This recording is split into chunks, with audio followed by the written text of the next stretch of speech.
Hello, welcome to Current News. I'm your host, Chris Davis. For our first news story today, I want to talk about Senator John McCain's funeral. I watched most of it. I want to just give you all my thoughts, and my thoughts on the funeral are that it was very dignifying. When I watched it, it really reminded me of maybe how politics like used to be. And how it used to be was they had disagreements, but they could find common ground. They could all unite as Americans, and it really gave me hope when I was watching it, because as the people spoke, um, they spoke about bipartisanship and people coming together as Americans. So when I was watching the funeral service, it gave me hope. It was very dignifying, and I thought it was a funeral very fitting for Senator John McCain. The different parts of it, there was a lot of people that were speaking. The people that really stood out to me like the most during this service was President, former President Bush, former President Barack Obama, former Vice President Joe Biden, former Secretary of State Henry Kissinger, and of course Meghan McCain. All of them gave great speeches. All of them really told about how great Senator John McCain was, from fighting the war in Vietnam, from becoming a senator. John McCain spent most of his life serving the American people in Vietnam and in the Senate floor in Washington, D.C. When President Bush and President Barack Obama spoke, what I learned from their speech was that John McCain, he had a temper, and I couldn't tell that from watching him on TV from all the news outlets. But they said he had a temper, but he was one that was easy to forgive. Like he'd be easily angered, but he easily forgave. Another thing I learned from watching it was that he was really trying to be bipartisan. Every time when he was in the Senate, he would put the country before politics, and any bill that try to pass through the Senate that he thought wouldn't benefit America as a whole, he opposed. So I really learned that he was really for bipartisanship and for the political parties working together. The people who delivered to me the most impactful statements about Senator John McCain was, of course, Meghan McCain and Vice President Joe Biden and President Bush and President Barack Obama, and of course Harry Kissinger.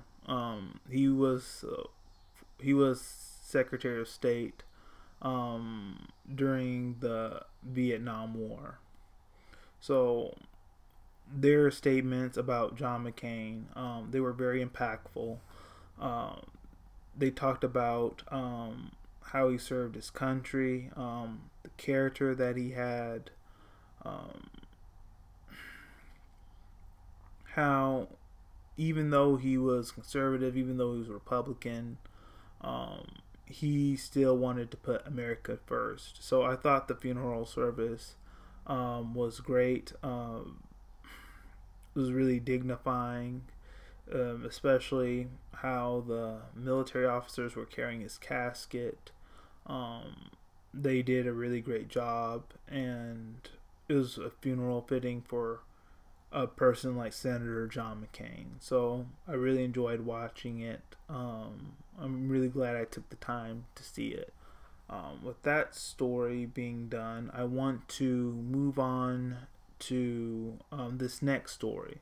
So during this past week, I think this past Tuesday, Donald Trump made a claim that Google is partial to liberal news media outlets, that they come up more frequently in the search query when it comes to coverage of him. And President Trump made this statement when PJ Media made this news story saying that tech companies are censoring conservatives in favor of liberal news media outlets when it comes to the coverage of President Trump. A Google spokesperson made a statement. Let me read it to you.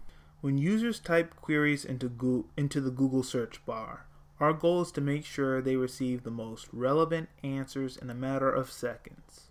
Search is not used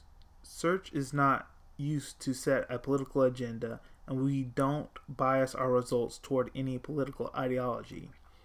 Every year, we issue hundreds of improvements to our algorithms to ensure they service high-quality content in response to users' queries. We continually work to improve Google search, and we never rank search results to manipulate political sentiment.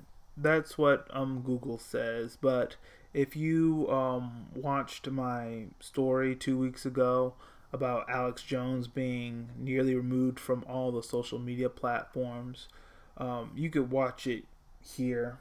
We asked this question. I asked this question. Do you all think that the internet itself is not becoming as free anymore? Not in terms of like paying for stuff, but as in people with different perspectives. Is everyone allowed to speak on the internet now? Is everyone allowed to like speak their mind? Or is it that if you have a certain ideology, certain political ideology, you're going to get censored? Does everyone have a fair say despite their political ideology?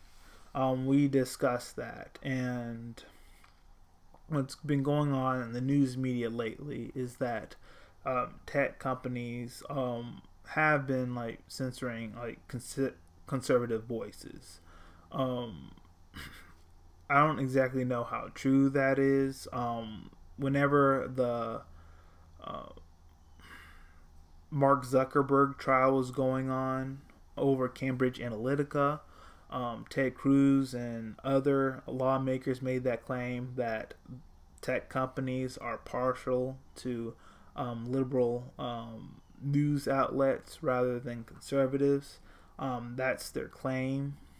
But we talked about that in our past video 2 weeks ago. So I want you to give me your thoughts.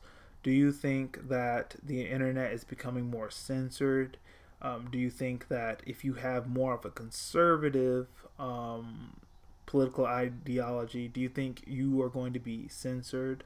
Let me know your thoughts in the comments section below.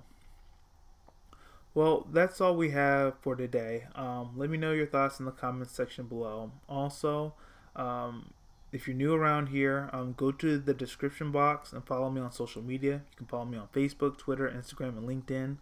Also, if you like this video and you really want to help this channel, please hit the like button, hit subscribe, and share this video with all your friends. And all of you, have a great day.